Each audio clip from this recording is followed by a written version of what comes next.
السلام علیکم پیارے بچوں، رکشی آپا آج پھر آپ کے لیے ایک بڑی مزے کی کہانی لے کر آئی ہیں۔ پیارے بچوں، آج کی کہانی ایک لڑکے کی کہانی ہے جو 5ویں جماعت کا طالب علم ہے۔ بڑا ہونہار، جماعت میں سب سے آگے بیٹھنے کا شوقین، سب سے پہلے کلاس وقت مکمل کر کے اپنی ٹیچر کو دکھانے کا عادی، اور سب سے بڑھ کر رضا حسین جماعت میں سب سے زیادہ سوال کرنے میں بھی پیش رہنے والا بچہ۔ وہ کسی بھی نئی بات کی تہہ تک جلدی سے پہنچنے کی کوشش میں اپنے اساتذہ اور اپنے والدین کو ہر وقت سوالات کی بوچھاڑ سے پریشان کر دیتا، لیکن اس کے ساتھ ساتھ وہ سیدھا سادہ، شریف اور معصوم سا بچہ تھا۔ وہ اکثر اپنی عمر سے بڑی باتیں سوچتا، ان پر غور کرتا، پھر خود سے الجھتا اور اسی موضوع پر معلومات حاصل کرنے کے لیے اپنی امی کا سر کھاتا۔ بہت سے سوالات کے جوابات اس کے ذہن تک امی کے ذریعے پہنچتے یا اپنی کتابوں کے مختلف ابواب سے متعارف ہونے پر ہی اسے ہر نئی بات سننے اور جاننے کے لیے موقع ملتے رہتے۔ اس کا معصوم مگر تیز دماغ کسی موضوع کے بارے میں یکدم بہت کچھ سوچنے بھی لگتا اور بے تاب بھی ہو جاتا۔ اس روز بچوں اس نے اپنی اسلامیات کی کلاس میں ان دونوں کے بارے میں سبق میں پڑھا تو وہ تو جناب کرسی سے اچھل کر اپنی ٹیچر سے الٹے سیدھے سوالات کرنے لگا، اور اس نے فوراً کہا، ٹیچر یہ کیسے ہو سکتا ہے، یہ کیسے ممکن ہے؟ اس کی ٹیچر نے ان دونوں کے بارے میں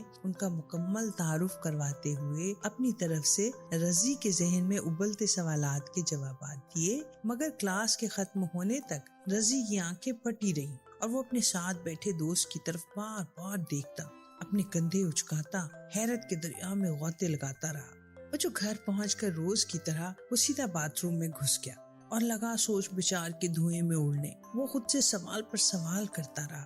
ٹیچر سے پوچھ لینے کے بعد بھی اس کی سوئی اٹکی ہوئی تھی۔ اس نے روزانہ کی طرح بڑبڑاتے ہوئے خود سے باتوں کا سلسلہ شروع کر دیا۔ باتھ روم میں نلکے کی آواز میں اس کی کمنٹری اکثر جاری رہتی تھی۔ آج بھی وہ باتھ روم کے شیشے میں دیکھ کر شکلیں بنا کر بول رہا تھا۔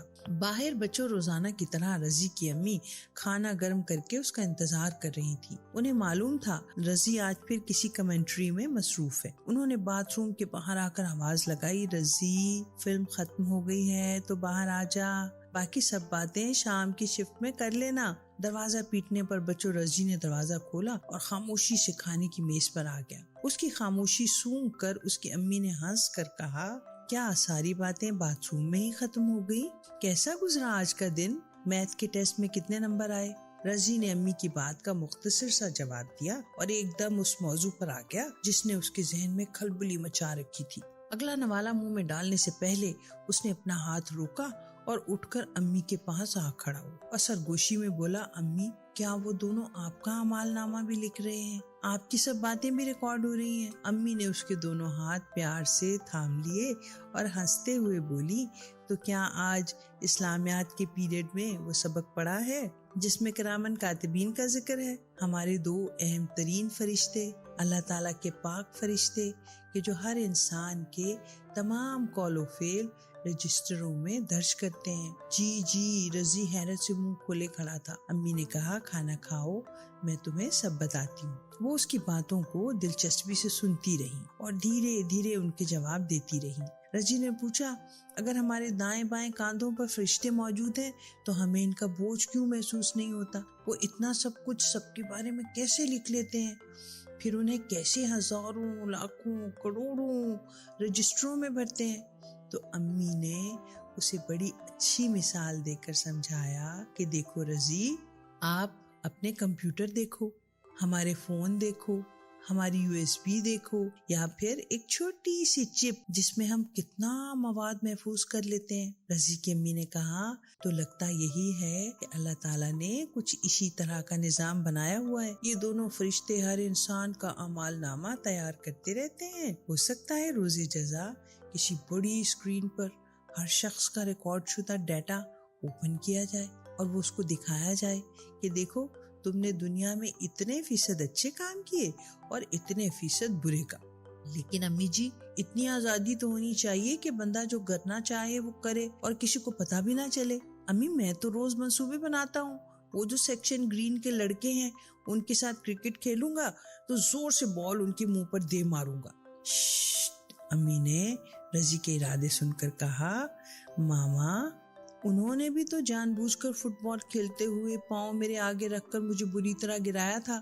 ماما نے کھانا ختم ہونے پر رضی کو میز سے اٹھایا اور اس کے ساتھ ساتھ چلتے ہوئے کمرے میں اسے لے گئی اور بتاتی بھی رہی کہ دیکھو رضی، ایک مزے کی بات ہے، اس نظام قدرت میں آپ جب تک کوئی برائی کر نہیں لیتے، صرف برائی سوچتے ہو یا برے کام کا ارادہ بناتے ہو تو اس کا کوئی گناہ نہیں، اس کو درج نہیں کیا جاتا، فرشتے اس کو درگزر کرتے ہیں۔